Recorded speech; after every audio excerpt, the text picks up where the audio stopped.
or maybe 100 figures in them. And the way that I would do these images was I would look at citizen video that was online, and there's so much citizen video out of Syria, right? This is from a rally in the Syrian city of Morea, in the countryside outside of Aleppo. People demanding the fall of the Assad regime.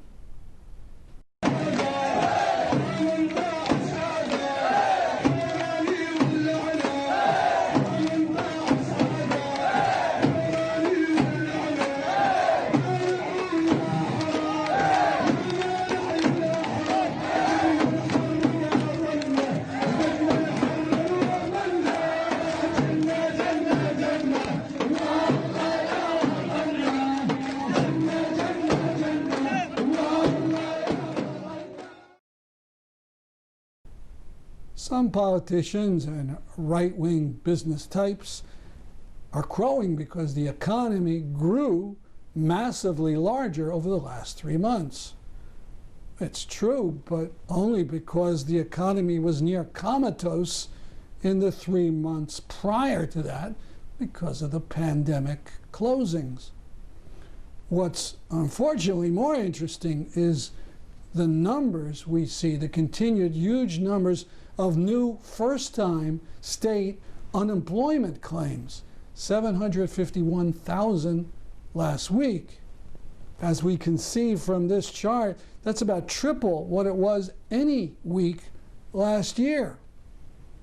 And from this chart, we can see that even back in 2010, at a low point in the Great Recession, the weekly number of new state unemployment claims never went over 440,000. So as a headline writer on Bloomberg News put it accurately, the quarterly boom is a mirage. And Wall Street wasn't fooled. Even with the glowing reports about the rise in the economy and big sales among tech, like Google, stocks had their worst week this week since March.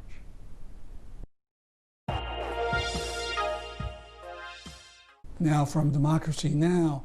News about the massive increase in poverty in the United States. More than 54 million U.S. residents are struggling to afford food, according to the hunger relief organization Feeding America. And a new report finds more than 8 million people have been forced into poverty just since May. That's when the additional federal aid that kept millions afloat during the early months of the pandemic ended. Black and Latinx people, as well as children, have been particularly impacted. A new report finds the massive $2 trillion CARES Act, which sent households one-time payments and boosted unemployment checks with $600 additional a week through July, helped keep millions out of poverty. But since the additional aid has ended, the number of poor people has surged. For more, we're joined by Megan Curran, with the Center on Poverty and Social Policy at Columbia University. She has co-authored the report on increasing poverty rates in the U.S. during the pandemic. Welcome to Democracy Now!, Megan. It's great to have you with us. Just lay out the report's horrific findings. Sure. Thanks very much for having me. What myself and my colleagues at the Columbia Center on Poverty have been trying to do is track the real-time effect on families of the, continuing crisis. One of the biggest challenges is that the way we traditionally measure poverty in this country is on an annual basis, and there's usually a time delay. So that's imperfect in normal times, but we know that 2020 is far from normal. And so it's something that calls for new tools. What we've tried to do most recently is estimate the monthly poverty rates in the U.S., so trying to look at what happened when families went out of work very sharply, but also what happened when the federal relief came in. And we found three main things. The first is that Congress did the right thing early on with the CARES Act in particular, the stimulus checks and the expanded unemployment benefits. The combination prevented what could have basically been the worst spike in poverty in 50 years. The second thing, however, is the bad news, which is that these successes are quickly being lost. The relief was temporary, and much of it has now expired. And so now we're seeing poverty rise again. But the third piece is kind of a silver lining in that we know what works now, getting cash out to households directly. And so we know that families can be protected again, but it does require action at the federal level. And Megan, can you talk specifically about the impact of this poverty on children? 2.5 million children have been pushed into poverty since May. Is that right? Yeah, so, the important thing to note is that, child poverty in the U.S., even before the crisis hit, was high and, arguably much too high for as wealthy a nation as we are. In the years coming up to it, even when the economy appeared strong, we had, more than 13 million children living below the poverty line. And just to put that in context, that's, we're talking about trying to get by on about $28,000 a year for a family of four, if you're in sort of an average cost city. And so it's not a generous level that we're talking about, but so many children were already living below that number, and we have now seen, another 2.5 million children fall below that income level just since May. And we know that also it's not hitting all kids equally. The gap in poverty, is stark between for Black and Latino children. It's 2.5 times higher than it is for white children. And so we need to, recognize that this was a problem beforehand, but it has been seriously it has been seriously magnified by this crisis. And Megan, as you mentioned, Congress made the right decision early on in passing the CARES Act, which was the largest economic stimulus package in U.S. history. But there were a number of people who were excluded from the CARES Act. Could you talk about who was excluded and what the impact of that exclusion has been on them? Yeah, the CARES Act, in our analysis and other researchers who have been looking at this, is found to be, so important and really, temporarily successful for families that were able to receive it. But we know that unfortunately, some, even though they were technically eligible, were at risk of not receiving it. There were about 12 million individuals identified who were at risk of maybe not receiving the stimulus check, even though they were eligible for it. And that's because they may not have filed taxes recently because they have such low incomes that they were not required to do so, that it required a lot of extra steps and the onus on the families themselves to figure out that they actually needed to apply for it. And that put them at risk for not receiving it. But there were also a number of folks who were just explicitly left out of the legislation when it was passed. So that ranged, across a couple different population groups. We saw high school and college students left out of the stimulus checks if they were over the age of 17 and still claimed as dependents for tax purposes, which most of them were because they're in school by their families. They were left out of the checks right at the same time that they were, facing, rapidly increasing costs with having to switch to virtual learning overnight and all of these things. We know and that was about 10 million 17 to 24-year-olds across the country who were left out. We know another 5 million older adults with serious health issues also were left out of the stimulus checks, again, because they're claimed as dependents. They can't live alone in many instances. They and their carers did not receive emergency assistance for them. And one of the biggest populations that was excluded was children and adults in immigrant families, and about 15 million, it's estimated, individuals in immigrant families were left out. And this, most of these kids would have been U.S. citizen children, but the exclusions were particularly harsh here because if just one adult in the family did not have a Social Security number, no one in the family, regardless of, citizenship status or green card status, were able to receive the payment. And so that has, huge implications for families in every state. What should a new stimulus package look like? And we only have a minute, Megan Curran. I mean, you have, since the beginning of the pandemic, enormous wealth inequality. The wealth of U.S. billionaires has surged $931 billion.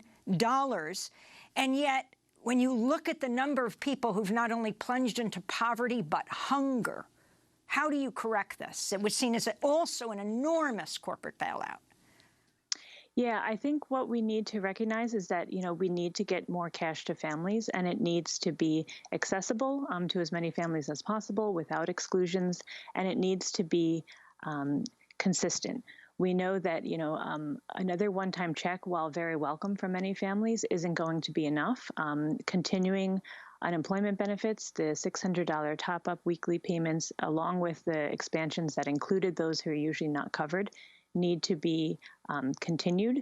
We need to get regular cash assistance, on a monthly basis, if not more frequent, if possible, to families who are not covered by unemployment. And we need to make sure that there are other protections in place, increased access to food for kids. You can increase the SNAP benefit levels. You can put in more housing protections so that there's rent relief and protections against evictions. And basically, you just need to make sure that families know that they can count on this for the duration of the crisis, because we're seeing with, continued unemployment claims and continued surges in cases, this crisis is not going away right now. And so the relief needs to be in place for as long as families need it.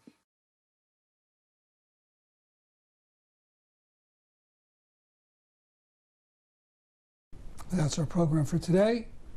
Be safe, folks, but stay active. I'm Stanley Heller for The Struggle.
Television suggestions for you, and we'll tell you how to avoid winter dread, because winter is coming. That's tomorrow.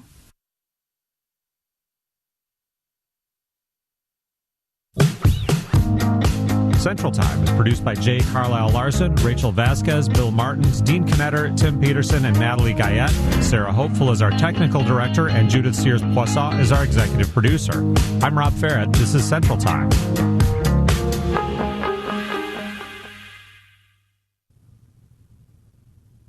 It's almost 6 o'clock, and you're listening to the Ideas Network. Good evening. I'm Tyler Ditter.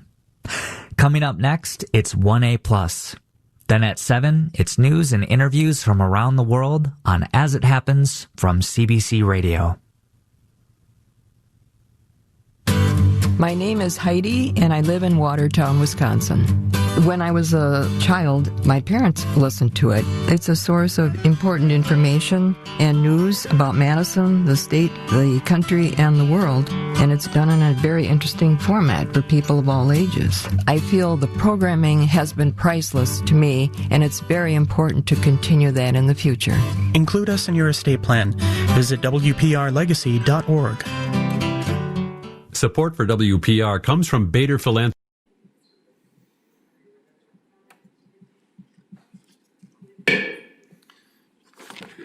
It's 6 o'clock, and I'd like to call to order the 15th regular meeting of the 2020-21 Common Council. Would the clerk please read the quote for the day? Thank you, Mr. Mayor. Your attitude towards problems, difficulties, and adversities is the most important factor in overcoming them. Thank you for those thoughts. Would the clerk please call the roll? Alderperson Bourne? Here. Alderperson Donahue? Here. Alderperson Feldy? Here. Alderperson Ackley? Here. Alderperson Phillips? Here. Alderperson Decker? Here. Alderperson Sorensen? Here. Alderperson Savaglio? Present. Alderperson Filicki-Pineski? Here. Alderperson Mitchell? Here. There are 10 present. Thank you very much. Next item on the agenda is the Pledge of Allegiance. Please stand and join me. I pledge allegiance to the flag of the United States of America and to the republic for which it stands, one nation, under God, indivisible, with liberty and justice for all.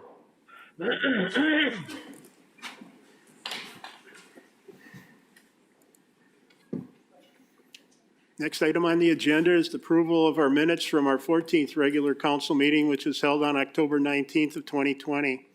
Alderperson Sorensen. Thank you, Mayor. I move to approve the minutes from our previous meeting.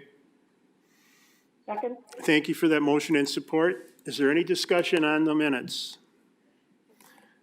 Seeing none, all those in favor, please signify by saying aye. Aye. Aye. Aye. Opposed? Motion passes. Next item is public forum. City Clerk. There is one person this evening, Gary Toffner. Gary, please step up to this podium.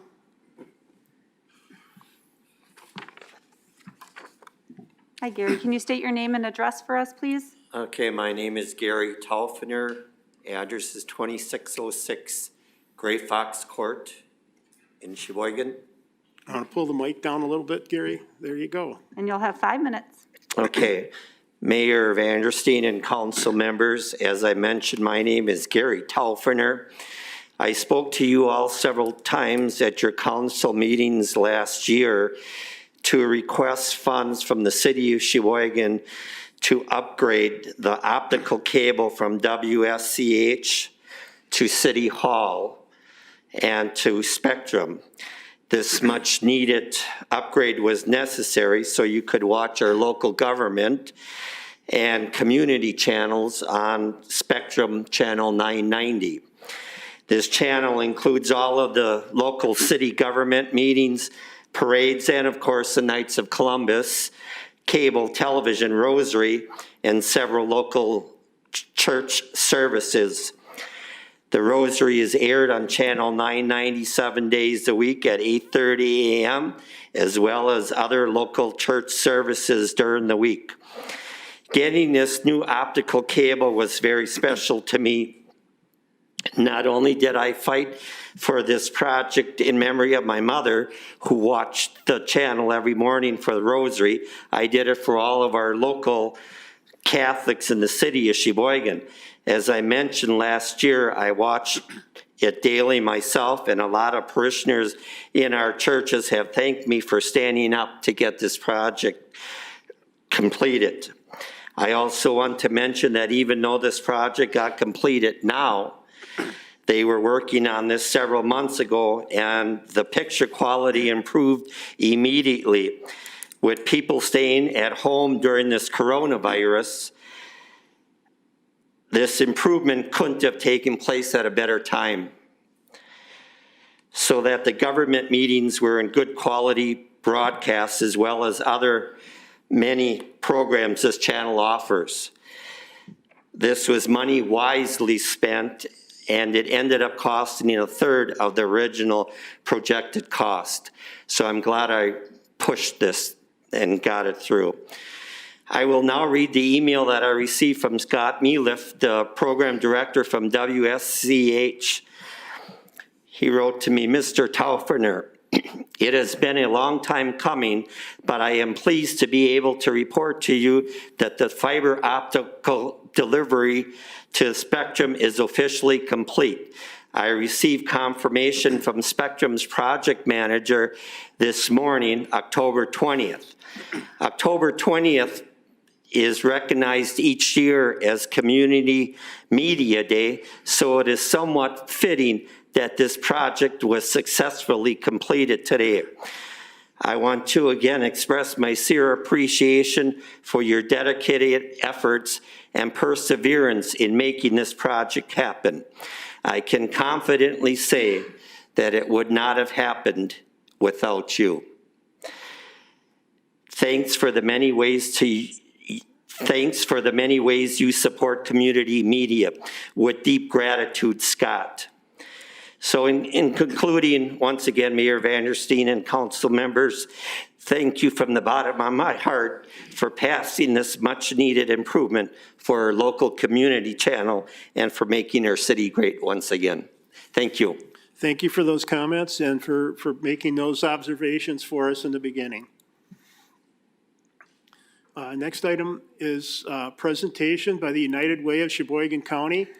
Kate Baer, the executive director, is with us virtually. I'll turn it over to Kate Baer for her presentation.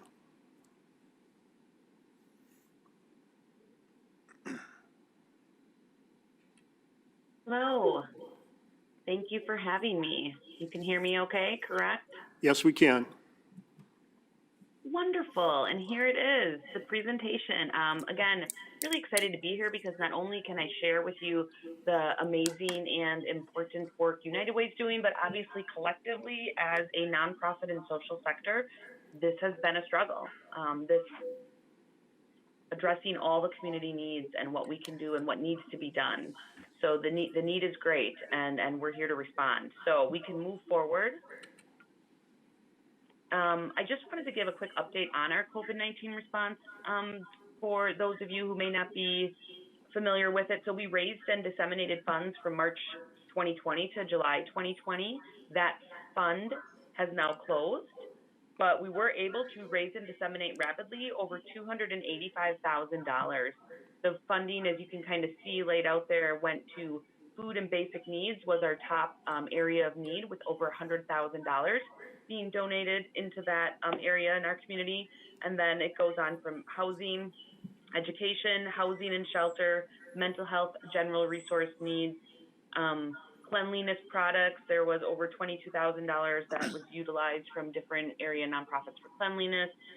And the relief fund really did provide the immediate support for the nonprofit sector while they met needs for various neighbors in need, clients, folks that they serve.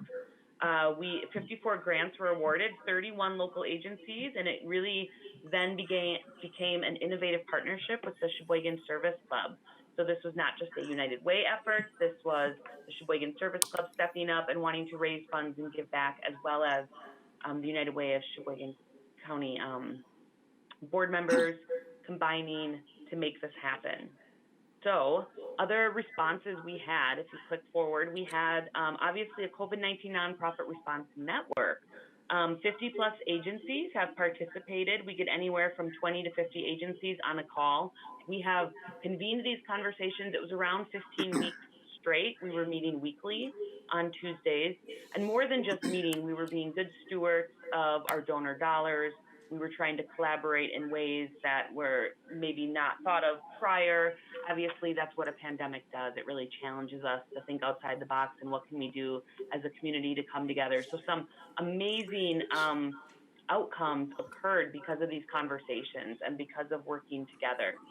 We had a general community resources page, which is still live, still active, and you can also get to it by SheboyganCountyStrong.com, which was supported also by our corporate partners at Kohler. So this resource page was another way in which to share out information that the city was sharing, that schools were sharing. 2-in-1 is another great resource. And then, of course, we were supporting our volunteer center network.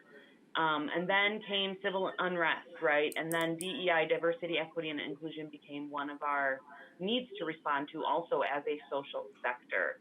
So United Way, along with a number of other social sector leaders, have formed a smaller committee working with the Sheboygan Diversity, Equity, Inclusion, and Belonging Initiative, and we are moving our way through that because of the utmost importance for how that impacts equity in our community, and what does that mean?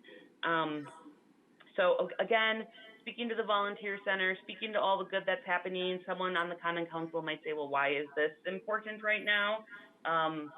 Obviously, employers need to know this and hear this as well. Quality of life, talent acquisition, retention, bringing people into the county, into the city to stay, robust volunteerism and philanthropic giving is really critical to the way in which we present our community and live our lives. So always excited to share more information on that if anyone wants information there. If we move on to the next slide, just a little overview quick of the campaign kickoff and Day of Caring. We really wanted to promote virtual volunteer opportunities for obvious reasons, safety and health and concerns. There are a number of volunteer opportunities that have continued through this pandemic that really are essential workers coming together. So we did have a number of in-person volunteer opportunities. We had an Acts of Kindness challenge. Our newsletter just went out tonight, so if you're curious about watching any of the videos that occurred, any of our presentations I'll talk about, all of the links are there. It's all on our website. And a great quote that was shared in our recent website from Abraham Joshua Henschel, an American Polish rabbi, once said, "When I was young, I admired clever people. Now that I am old, I admire kind people." And so we really wanted to push kindness because we know we're very polarized as, you know, a nation, a community. How can we come together and how can we really unite? Because that's what United Way is here for. So we have been really trying to think outside the box to support our community on those levels. We had donation drives that were hugely successful, not just through our community impact initiatives, but other agencies in the community that we help support. And again, all of this is important because we are facing really a mountain of what's coming in the next number of months, donor fatigue. How can we make sure our social sector remains, that the foundation remains strong to service and continue to support all the people we do collectively? So if we highlight the next slide, it really speaks to how we've also tried to incorporate community education. So I'm here just quickly to have my 12 minutes to talk to you all about all the things happening. But again, a conversation on Alice was had. We have all that information. If you have more interest in learning more about that specifically, one, you can watch that event. We can present another time. Alice, again, is Asset Limited Income Constrained Employed. It's an acronym that speaks to those that live above the federal poverty level, but below the basic cost of living.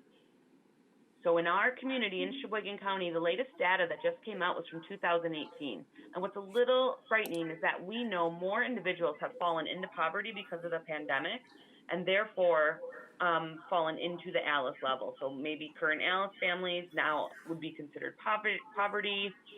We're watching closely, obviously, the free and reduced lunch rates in our community and trying to really get a heartbeat for how this pandemic has impacted those most vulnerable, financially and health equity, racial equity, all of those things. So again, this report helps community members, donors, nonprofits, and businesses understand the population in Sheboygan County and what we can do for housing, what we can do for job security, how we can come and work together and really figure out what is living wages and how can we support our employers. And it's not a this and us, it's not political. It is really about just getting the information out there and making sure that you're all aware there are plenty of programs that do respond and support Alice families as well. So all of that information in our latest newsletter on our website. We also had a conversation on food stability. This continues to be of utmost concern, and we are so grateful to partner with and have amazing organizations like Sheboygan County Food Bank, Meals on Wheels. Sheboygan Area School District also spoke at this panel on food stability, and so understanding again the needs for those basic needs and what that means to be hungry and how that's on any given day 11,000 people are struggling with food in Sheboygan County, what we can do as a community to come together to address that. So lots of issues to handle and lots of ways in which we are trying to get those words out and raise funds for that. So if we move on, our community impact initiatives, just a quick overview so you understand some of the other work United Way is doing. CPC, again, stands for Sheboygan County Community Partnership for Children. So this is not just Sheboygan County United Way as an agency. It is also the Family Resource Center. It is also the Early Learning Center. It is also Family Connections. It's a number of early care and education agencies coming together. It's a cradle to career initiative. Some of the programs they provide, welcome baby visits. So every first-time mom in Sheboygan County gets a visit at the hospital. Also the dads, right? But the moms are, usually there. And what that means is resource sharing, understanding if they have other areas of challenges that we could support as a community and how to direct families to those resources. It's about investing early so we then can save funding further down the line, whether that means in our judicial systems, and where that mental health funding, all of those things, if we can invest early, it makes a difference. So they also do developmental screens, parent cafes. They have been working really throughout this entire pandemic, virtually, pivoting like all of us. PATH is another community impact initiative, just a brief update for you all. That stands for Providing Access to Healing. And what that is it is putting therapists in the schools. So licensed therapists will go to the schools, now some virtual, right? Sheboygan Area School District had to make that tough decision, but we've been able to do remote or telehealth therapy. We served last year in a given school week throughout Sheboygan County, over 455 therapy sessions were occurring. 455 in 1 week. So all public school districts in the county are involved in this. We're hoping to expand it. We need support to do this. And again, this is a very preventative thing. We know we're all experiencing collective trauma right now as a community, as a nation, as a world. That's what this pandemic really has shown us. And addressing mental health needs more important than ever. So total therapy sessions we were able to provide last year, 22,295. So that's been quite incredible. Our partners there are Lakeshore Community Healthcare and also Ozaki Community Therapies. So again, working with all the schools. And then of course, I mentioned our volunteer center a little, trying to think outside the box and the importance of understanding how we can make that connection. So if we move along, just some quick brief outputs that team wanted to share. 14,000 youth participated in programs. This is last year. 589 parents received parenting education. We had over 1,000 welcome baby visits in person last year. We've just done 200 in the last couple months. And so then those have now gone virtual. So again, trying to pivot. Lots going on. As you see that there was 28,100 nights of shelter provided to our community. Collectively, 5,300 people received budget counseling. A lot of important information happening in our community. And it's only because of this collective nature to come together. Our partner agencies this year are listed here. Obviously, I can get anyone this PowerPoint, or it would be a part of the minutes, I imagine, access to it, or the Common Council tonight. But we have a number of partner agencies. And again, when people ask, who are United Way's clients, what do we do? Well, not only do we have the direct service of PATH and the students in the mental health program, not only do we have the direct service of parents in CPC, Community Partnership for Children, but we also see our entire sector, our social sector, and those nonprofits as our clients. How can we support them? So we list the partner agencies. They receive financial funding from a community action team that really objectively looks at financial requests, and then we use community needs, and there's a whole system there. But further than that, we've really reached out to all the nonprofits to kind of find that heartbeat for what's going on. So then this last slide, just wanted to speak to some of the needs we're still seeing happening. So obviously, there's a ton of needs related to youth, mentoring youth. Housing has been an issue. Highly mobile or just affordable housing continues to be an issue. I know the city's doing lots of things on that, so we're really grateful for that. Employment, you know, right now we're working with consumer credit counselors who are trying to reinvigorate the job seekers network that really started in 2008 when we were in the Great Recession, and how can we engage those who need a job and all these great corporate partners who have jobs. So what's happening? Where's the disconnect? How can we reach out? Trying to convene those conversations, push that forward. Again, food security and mental health I mentioned tonight. Also just domestic violence and safety. Huge concerns. Not everybody is safer at home when we're safer at home. So some of the organizations we probably support are able to help address those in need, in dire need, really, in this sort of situation. Not listed, but also I mentioned prior was DEI, diversity, equity, inclusion, and just really equity. So United Way has been here. We've been here in this community because of people like you on the screen for 89 years, 90 years next year. And what we've been able to do in those 89 years is address equity. That is who we are, whether that be socioeconomic equity, health equity, racial equity, all of those inequities that individuals face. And how can we really come together to solve complex problems in our community? So it is bleak. It is. It's not hopeless, though. There's certainly in our community are fears of donor fatigue occurring, loss of revenue from direct service in-person programming occurring amongst all our nonprofit friends and colleagues, loss of fundraising, especially event revenue. We're, again, facing an incredible hill to climb up, but we are up for the challenge. I hope you are up to join us in any way you can in accepting and jumping in for more education on how we can support our community, in donating if you can, in giving back time, talents, treasures, whatever that looks like to you. The sector needs it, we need it, and we're happy to have this little platform to share that message. So that was a lot. As I say what I need to say in my 10 minutes, right? Really want to just share again that if there's any way in which you think you could utilize more information, have us help be that leader that we see that we are and have been for all of these years in this community, please don't hesitate to reach out and let us know. My information's all there. My team's information is all there. There's a number of different resources. 211 is a great one. Just want to continue to say United Way is here. We're not going anywhere. We're here because of you. And the need is greater than ever. So anything the city can do in regards to supporting the sector, as I know you have with different unique funding opportunities, I think it's really relevant to consider the impact those will have, even though the time and energy to go through those routes. So.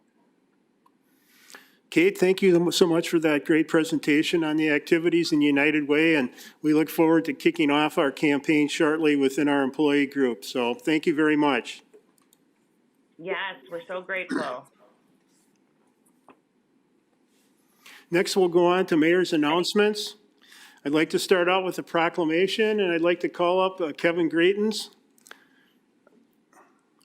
Whereas the Concordia Singers of Sheboygan was organized by 17 German immigrants living in Sheboygan in 1860, and whereas at that time this choral society consisted of men only and practices were held in private homes, and whereas over the next 160 years the Gesneveren changed multiple times from being a men's choir to mixed chorus and calling different locations in Sheboygan its home. And whereas today Concordia has a hall of its own on St. Clair Avenue and 9th Street, and the mixed choir consists of 45 active singers. And whereas thanks to the dedication and loyalty of its members, directors, the ethnic love of German word, and the songs that have been shared with Sheboygan and surrounding communities for the past 160 years by member of the Concordia Singers of Sheboygan. Now, therefore, I, Mike Vandersteen, Mayor of the City of Sheboygan, do hereby extend my personal congratulations to those of the entire City of Sheboygan to celebrate Concordia Singing Society's 160th anniversary and urge all of our residents to recognize this group, which has done so much to share their love of the German word and song in our community. And I'd like to present it to Kevin, the president of the Concordia Singers. Let's step over here.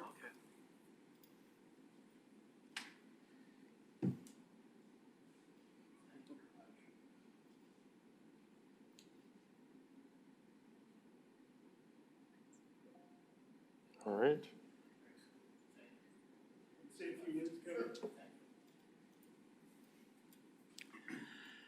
Thank you, Mr. Mayor, council members. My name's Kevin Greatens. I'm the current president of this excellent group of people. I'd like to introduce a few of the people that are here tonight. Our director here, Frederick Strasburger, does a wonderful job in leading us. Anna Shane and Henry. Anna is a soprano in our group, and she's kind of our linguist to help us enunciate and pronounce the words correctly. Henry probably has one of the best jobs. He's in charge of our bartending for Gemütlichkeit. So we do a number of concerts. Unfortunately, because of COVID, we had to cancel everything. We're a part of a national and a state organization. We have competitions. Everything's been canceled. It's really, really kind of sad. This is actually the first time I've seen these people in months. But it's a great group of folks. We sing at nursing homes, at churches. We do concerts, Welder House. And this year we're going to not be able to do any of it. But we do have a website, and we did a virtual choir get-together. And Herr Strasburger, with his creative genius, put all of these voices together, and it's really pretty good. So if you have a chance, you want to hear it, please join us. And he told me tonight we're going to do another one. But thank you, Mr. Mayor. Thank you very much. A wonderful, wonderful thing to celebrate. Thank you, gentlemen. Yes, thank you. Thank you.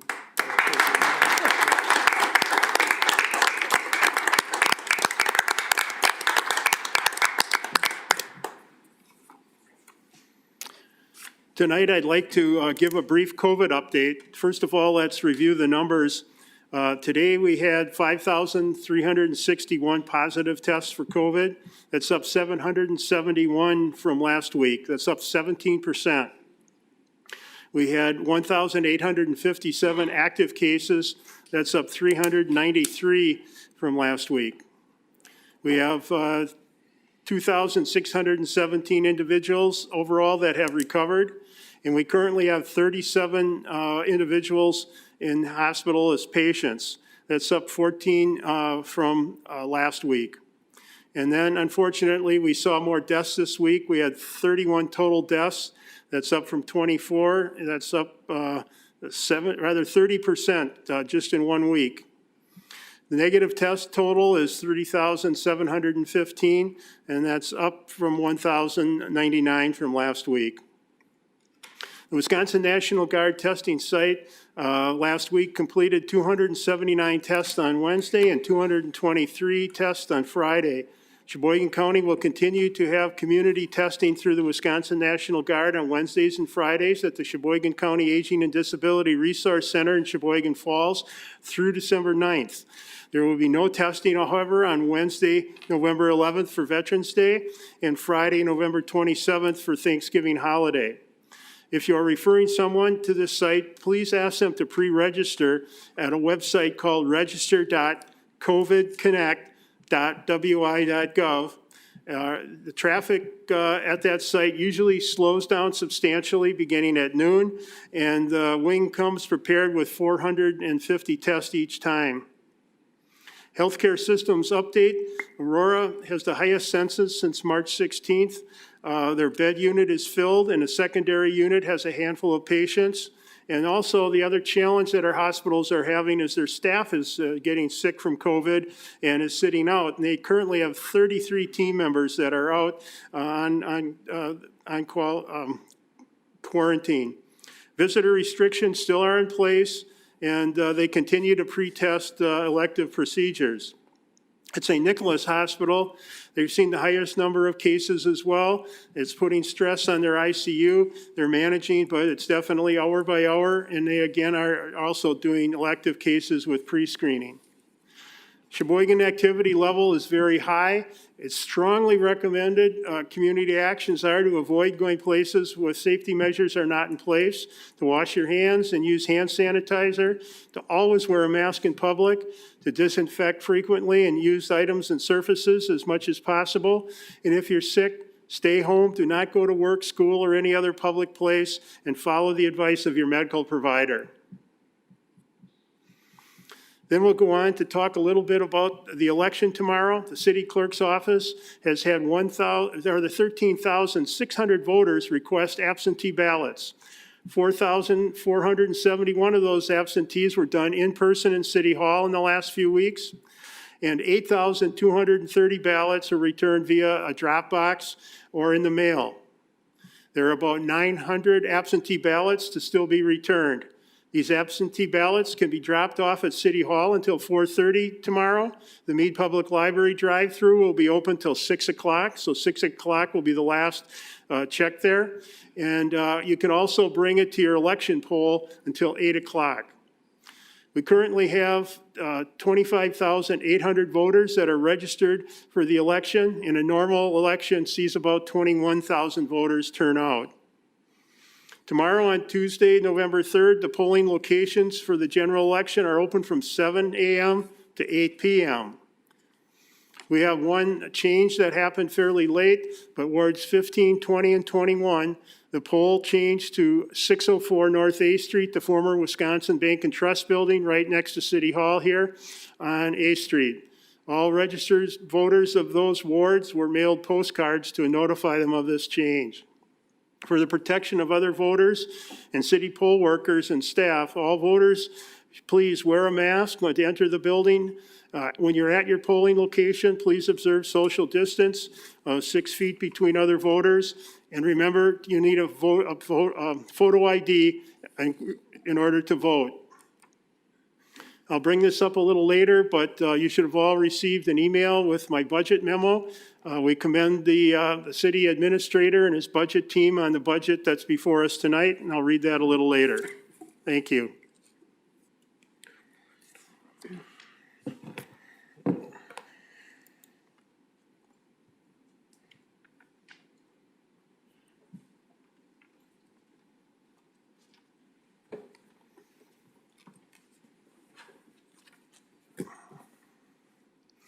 Next, we'll move on to the consent agenda. That'll include items 2.2 through 2.21. Alderperson Sorensen. Thank you, Mayor. I move to receive and file all ROs, receive all RCs, and adopt all resolutions and ordinances. Second. Thank you for that motion and support. Is there any item number 2.20? Please go ahead. And this is Alder. We'll get to you next, Roberta. Jim, what's your question? Sure. Thank you, Mayor. I have a couple questions for Director Biebel if he's there tonight. First of all, Director Biebel, I'm glad to see that this project is getting off the ground in my District 10 on South Business Drive. A couple questions that I have with the work that is going to be done on the property by Wonder Construction with the grading and related work. Is that going to also include some stormwater work while they're doing the grading? And then my other question is, what can we expect further after the grading in 2021? And how is the organization doing with its fundraising?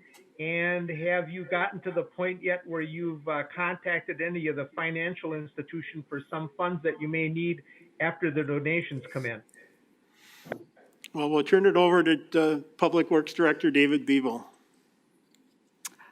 Thanks. I'll try to answer a couple of those, I might turn it over also to the city engineer, Ryan Sasma, who's in the audience. I know there's representatives of the Butson Sports Complex at attendance tonight, and they can maybe address the fundraising aspect of it. This first phase, as you know, is kind of initial kickoff phase, and it's mainly just grading. It's taking the existing farmland and reshaping it, regrading it to accommodate athletic fields. Primarily just, they're all going to be in grass at the beginning. So it's going to take some time to develop and grow the grass to get it to a point where these fields would be actually usable, in other words. So in a sense, there isn't going to be any stormwater necessary in this first phase because all it is grass and vegetation. So in other words, there's no hard surfaces. Now, next spring or next year in 2021, we are looking at some of the actual, what I would say, some of the site where clearing some of the old buildings, improving some parking at the facility. In that phase, I would anticipate we will have some stormwater retention as well. We do have 2 ponds in the ultimate plan that would be built when it's fully operational and fully built out. That is obviously dependent upon fundraising and when that project would get going to that phase. However, one of the pond that what I would say is on the southerly portion of the property, there's a potential there that could also serve more in a regional capacity that because it has some headwaters that do flow into the Fisherman's Creek area as well from some of our business center to the west of this area. So there are opportunities, and those will all be explored as the plans get further along and further developed. I'm just trying to think. Again, this first phase, it has four large-scale adult-sized soccer fields or high school-age soccer fields, as well as 4 smaller youth-sized fields. And again, it's mainly just going to be developed in grass and regrading and shaping so that they're playable in that capacity, so that they're flat and able to be developed. We're looking at probably, if it starts this winter, as the contractor met with us today, their schedule is to start next week and work through almost through Christmas time. And they figure they should, weather dependent, they should have everything ready to go. Hopefully maybe even get it seeded this winter for a dormant seed that it could take off right away in spring. If not, the contract does allow for work to occur next year in 2021 for the spring season, for growing, in other words. The contractor is very excited. As you mentioned, as we looked at the documents, there was 9 contractors on this project. That's a large amount of contractors of interest that bid on a project. So, and we got very, very good pricing because of the competitiveness of this contract. I hope that answers most of your questions. Please interject. I just have one follow-up, David. I know as soon as my constituents over in the Indian Meadows trailer court see the equipment there starting to do the grading, my follow-up question is, with your stormwater plan for the development and that trailer court being a neighbor, is there anything that is going to complicate things with the trailer court as far as their stormwater, or is that in the plans to take care of any potential problems with that? Yeah, at this point, any of the stormwater remains on the Butson site and does not impact what I would say the Indian Meadows mobile home park to the north of there. So it stays all within the Butson property and heads easterly. There may be some need. There's a culvert that was installed in the late 90s, early 2000s as a crossing that may or may not be enlarged, in other words, and it's all depending again upon ultimate development. And at that stage, when we get a little bit further along, that will be investigated and researched as well. But at this point, there should be no water that leaves the site. It's all within the proper current drainage, natural drainage areas that exist today. Thank you for that question. Next, Alderperson Felicki-Peneski, you had a question? Thank you, Your Honor. I have a question on 2.2 and 2.3. 2.2 is a $2.4 million assessment that is returned to Lakeshore Technical College. 2.3 is a $2.2 million assessment that is returned to the Kohler schools. Do we collect those on behalf of those institutions? Does it show up in our budget line? Does it show up on the tax bill? And where does the money go? How does it move?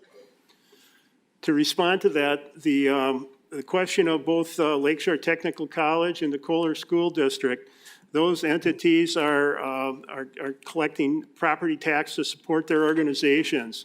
And as such, they have to inform all the municipalities that are in their districts of that action. So with Lakeshore Technical College, that includes Manitowoc County, Sheboygan County, and Calumet County. And so all the municipalities in those three counties will get the same notice. And in the Kohler School District case, I think it would only be the city, the town of Wilson, of course, the village of Kohler, and I know there might be some other areas that I'm missing, but those are just giving notices to those municipalities. And the tax bill does show all of those tax levies when you get your bill in the mail. And all these monies are paid to the county. And then the county, after all the collections are done, will disperse it to all the taxing entities that were collected for. Does that answer your question? Okay, so the city is not responsible for those entities' levies. We are just responsible for our levy, even though those two entities show up on our tax bill. That's correct. Thank you. You're welcome. Is there any other? Mayor, I had a couple questions. Mayor, for the attorney that's there representing the soccer organization. And if I could ask him a couple questions, if he's available. Sure. Joe, would you please step up? Thank you. Joe, good to see you. Thank you. Joe, if you could just give the council somewhat of an update on your fundraising efforts so far and with donations, and then also, are you to the point in the process where you're going to be approaching any financial institutions? And then finally, do you think it would be possible as you go along with more specific plans on what you're going to be doing, and seeing there's probably going to be some more city funds involved with this project, could you come back and give us a report like you did a year or so ago? Thank you, Alderman Board. Good to see you as well. Thank you. With respect to, I'll try to address each one in a separate kind of point-by-point basis.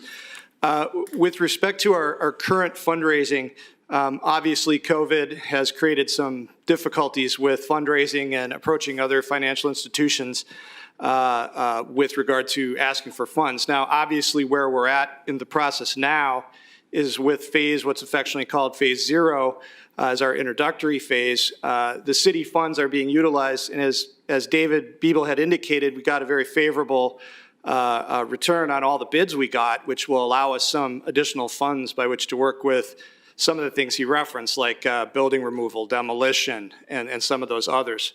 So to piggyback on that, I don't know that there's going to be an immediate need for any additional city funding at this point, as I think we do have a surplus in the original amount that was earmarked. With regard to approaching banks, credit unions, financial institutions, and so forth, I think that is part of a larger plan, Alderman.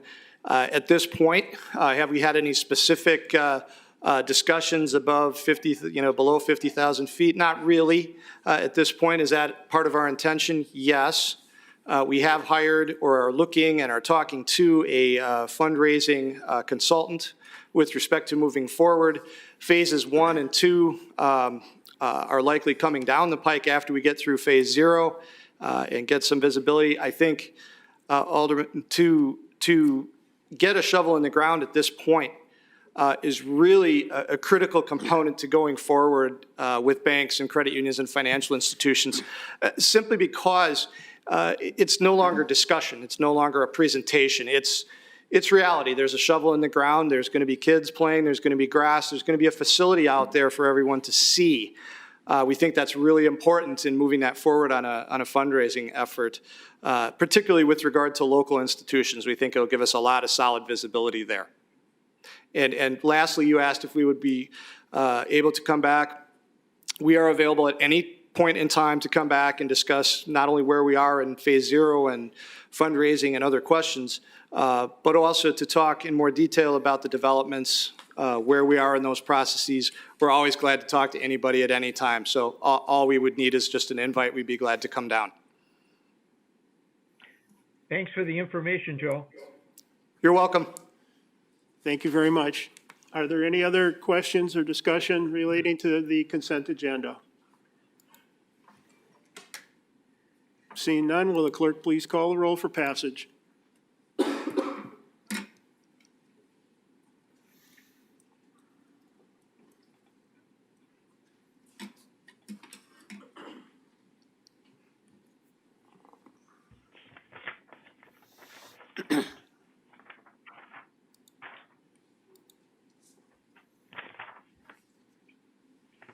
Ten ayes.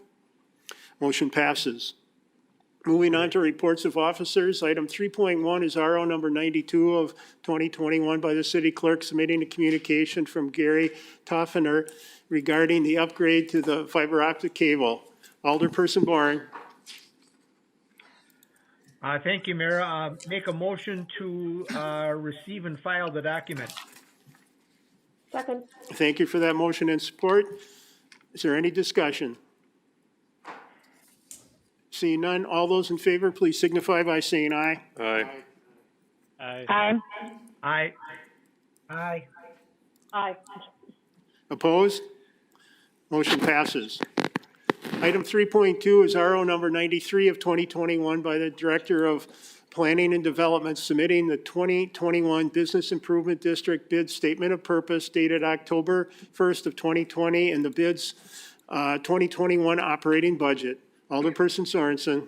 Thank you, Mayor. I move to receive and file the RO. Second. Thank you for that motion. Is there any discussion on the motion? Seeing none, will the clerk please, no, we can do a voice vote. All those in favor, please signify by saying aye. Aye. Aye.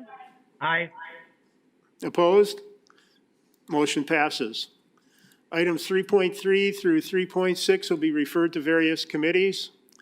Under resolutions, 4.1 will lay over, and items 4.2 and 4.3 will be again referred to various committees.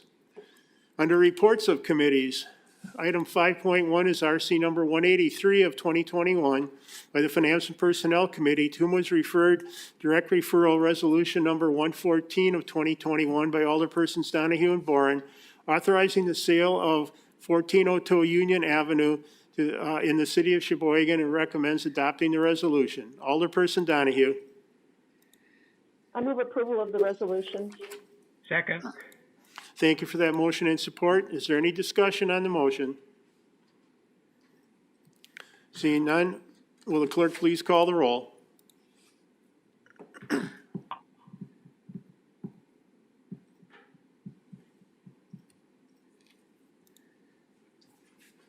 Ten ayes. Motion passes. Under general ordinances, items 6.1 and 6.2 will be referred to the City Plan Commission.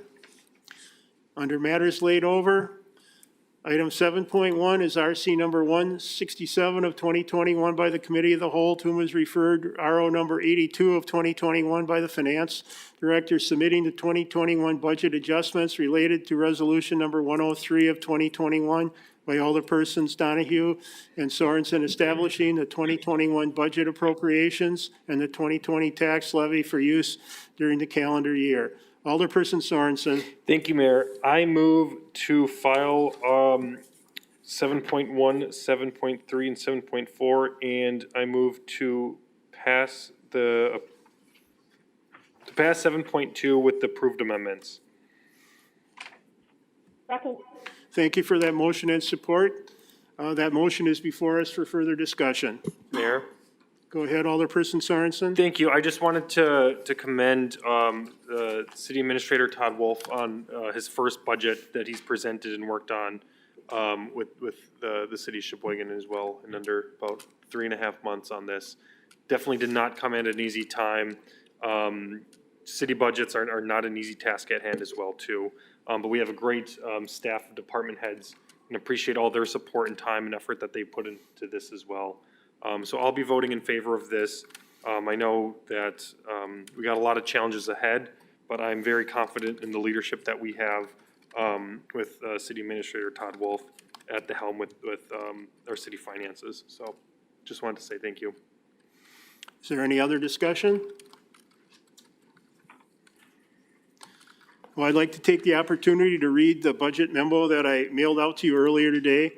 I commend City Administrator Todd Wolf, Finance Director Marty Halverson, and Assistant to the City Administrator Carrie Arentz, our department heads and managers for the fine work involved to develop the City of Sheboygan's 2021 budget. It was a privilege to work with this group to meet the goals that were set by the Common Council. This year, Administrator Wolf and the budget team had to deal with the possibility of future additional costs due to the coronavirus and that city operations may have to absorb continuing loss of revenues due to the COVID-19 pandemic. The 2021 budget also had to absorb the loss of $500,000 in utility aid payments due to the closing of 2 turbines at the Alliant Energy generating station. This budget maintains important city services that our residents have depended on in the past. The 2021 budget contains a larger contingency to be able to deal with the impacts of the coronavirus. The budget also allows the City of Sheboygan to continue to qualify for the Wisconsin State Expenditure Restraint Program, and the budget calls for a total tax levy increase of $968 that will result in a property tax increase of 1.49% or a levy of 15 cents per thousand of assessed value. 2021 budget is consistent with the six focus areas of the City of Sheboygan Strategic Plan for 2017 through 2021 and establishes an operational and financial plan for the delivery of city services, the implementation of the city's capital improvements program. The city's 2020 AA2 bond rating by Moody's is further evidence of its financial strength, and the strong rating translates directly into lower interest rates on the city's borrowings. This budget lays out the purpose, organization, and staffing and workload measurements and a description for each city department. It also includes department budget highlights, goals, and objectives. The executive budget establishes an operational and financial plan for the delivery of city services. This budget seeks to balance the needs for community services with the goal to maintain financial stability. As mayor, I recognize the excellent work that has gone into this document that will direct the operation of our city in 2021, and I support the budget and ask for your approval tonight on the budget on the council floor. One last call for any other discussion. Seeing none, will the clerk please call the roll?